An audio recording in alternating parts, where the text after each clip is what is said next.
Welcome to Tugas Video. Sebelum itu kita perkenal dulu. Halo semuanya.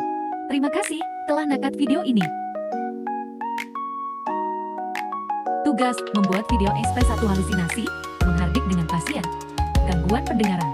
Enjoy watching, simak videonya sampai habis ya. Penjelasan tentang SP1 halusinasi dengan pasien gangguan pendengaran. Apa itu halusinasi pendengaran? Halusinasi pendengaran adalah gangguan persepsi sensorik di mana seseorang mendengar suara atau kebisingan yang sebenarnya tidak ada stimulusi atau sumber dari luar di lingkungannya. Penyebab halusinasi pendengaran. 1. Gangguan mental, seperti skizofrenia, gangguan bipolar, depresi berat, dengan ciri psikotik, dan PTSD. Kedua, gangguan neurologis atau otak, seperti penyakit Parkinson, Alzheimer, demensia, migrain, dan epilepsi. Ketiga, gangguan pendengaran, termasuk tinnitus telinga berdenging. 4. Penggunaan zat, konsumsi alkohol, atau obat-obatan terlarang, atau gejala putus zat. Jenis suara yang sering didengar. Pertama, suara atau komunikasi verbal ini merujuk pada kata-kata yang diucapkan. Suara verbal adalah isi literal dari apa yang kita katakan. Contoh, berbicara dalam percakapan sehari-hari, pidato, presentasi, atau ceramah, panggilan, telepon, mendengarkan siaran berita, atau musik dengan lirik. Kedua, suara atau komunikasi nonverbal paraverbal ini merujuk pada bagaimana kata-kata tersebut diucapkan dan sering disebut sebagai aspek paraverbal dari suara. Ini adalah hal-hal yang menyertai atau mendampingi kata-kata. Contoh, intonasi, naik turunnya nada suara, misalnya nada tinggi saat gembira, nada rendah saat sedih, volume, keras atau pelannya suara, berbisik, berteriak, berbicara normal, kecepatan bicara, cepat atau lambatnya kita berbicara. Ciri-ciri halusinasi pendengaran. Halusinasi pendengaran seringkali menjadi gejala dari kondisi atau gangguan kesehatan mental tertentu seperti skizofrenia, gangguan bipolar, depresi berat, PTSD, atau juga dapat disebabkan oleh gangguan pendengaran, gangguan tidur, dan efek zat tertentu. Jika Anda atau seseorang yang Anda kenal mengalami ciri-ciri di atas dan hal itu mengganggu fungsi sehari-hari, sangat disarankan untuk mencari bantuan profesional kesehatan mental, psikiater atau psikolog untuk mendapatkan diagnosis dan penanganan yang tepat. Selamat pagi Ibu, perkenalkan saya perawat Lasmi yang merawat Ibu pagi hari ini. Boleh saya tahu Ibu senangnya dipanggil apa? Itu saya senangnya dipanggil Desta. Baik Ibu Anggresa, bagaimana perasaan Ibu? Apakah ada keluhan? Anggresa mendengar suara-suara aneh. Baik, saya mengerti. Bagaimana kalau kita berbincang-bincang sebentar tentang suara-suara yang Ibu Anggresa dengar dan cara mengendalikan suara-suara itu. Saya akan bantu ya. Bagus. Kita mau bicara berapa lama? Bagaimana kalau 15 menit saja? Dan bagaimana kalau di sini saja? Ya, 15 menit saja, di sini saja, Sus. Baik Ibu Anggresa, saya percaya Ibu Anggresa mendengar suara-suara aneh itu, tapi saya sendiri tidak mendengarnya. Seolah nyata padahal tidak ada wujudnya. Ini yang kita sebut sebagai halusinasi. Begitu ya, Sus?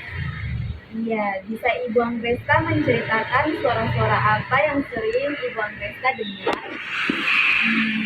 Suara itu kayak bisikan, terus suka mengejek, dan kadang juga menyuruh saya untuk melakukan hal-hal yang aneh kayak gitu, Sus. Ya. Kapan biasanya suara itu muncul? Apakah saat sendiri dan beberapa sering dalam sehari Ibu? Paling sering itu biasanya pada saat saya sendiri atau pada saat saya mau tidur, kadang 3-4 hari, Sus. Apa yang Ibu Anggresa rasakan saat suara itu muncul? Dan apa yang Ibu Anggresa lakukan? Saya jadi takut, terus saya cemas, kadang juga saya marah. Saya biasanya itu tutup telinga, Sus. Apakah dengan menutup telinga suara itu bisa hilang Ibu? Tidak, Sus. Malah kadang lebih keras. Oh, iya baik Ibu. Di sini ada 4 cara yang bisa kita lakukan untuk mengontrol suara-suara itu. Yang pertama, kita bisa menghardik Yang kedua, bercakap-cakap dengan orang lain seperti teman, ibu, atau keluarga. Yang ketiga, melakukan kegiatan terjadwal. Dan yang keempat, minum obat secara teratur. Nah, bagaimana kalau hari ini kita belajar cara yang pertama dulu ya, untuk menghardik. Ibu Angresta setuju? Boleh sus, saya mau coba. Oke. Nah, begini caranya. Saat suara itu muncul, Ibu Angresta langsung menutup telinga dan katakan dengan suara keras atau di dalam hati. Kayak gini ya, pergi, saya tidak mau dengar kamu itu suara palsu. Dan ulangi terus kalimat itu dengan tegas sampai suara itu hilang. Coba sekarang Ibu Angresta praktekkan, anggap saja suara itu sedang muncul. Pergi, saya tidak mau dengar kamu itu suara palsu. Oke, baik. Bagus sekali Ibu Angresta. Lakukan lagi dengan lebih tegas dan penuh keyakinan. Pergi, saya tidak mau dengar kamu itu suara palsu. Oke, bagaimana perasaan Ibu Angresta setelah kita latihan menghardik suara tadi?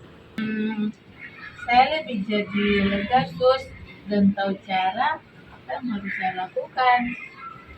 Oke, tadi Ibu Angresta sudah bisa mempraktikkan cara menghardik dengan baik. Coba ulangi lagi apa yang harus dikatakan saat suara itu datang.